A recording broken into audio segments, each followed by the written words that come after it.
The PlayStation Portal has not one but two touchpads that work just like the one on your DualSense controller. And you may be wondering where's the touchpad and how to use it. That's why I'll show you how to use the touchpad on your PS Portal in games, and I'll also explain all the controls. To bring up your PS Portal's touchpad, you'll need to be connected to your PS5 console.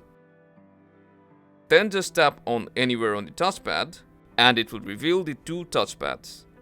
As you can see, they're right next to the thumbsticks. Now that you know the touchpad's location, you can start using them just by tapping on that location. And they can also register two-finger touch just like your DualSense controller, and you can either two fingers on one of the touchpads or use one of your thumbs on each of the touchpads to do the same thing.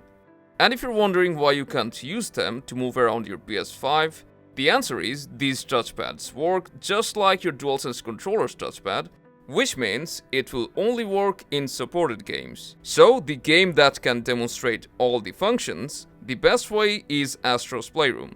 So let's open the game and we will move straight to the controller demo.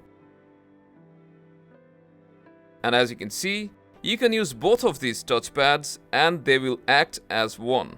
Also, if you want to simulate the touchpad button, then you'll need to double tap on either of the touchpads and it will count as a press. And if you want to hold down the button, then just double tap and hold. You'll feel a slight vibration when the button press is registered. And that's all. If this helped, then do give us a thumbs up, support us by subscribing, and game on.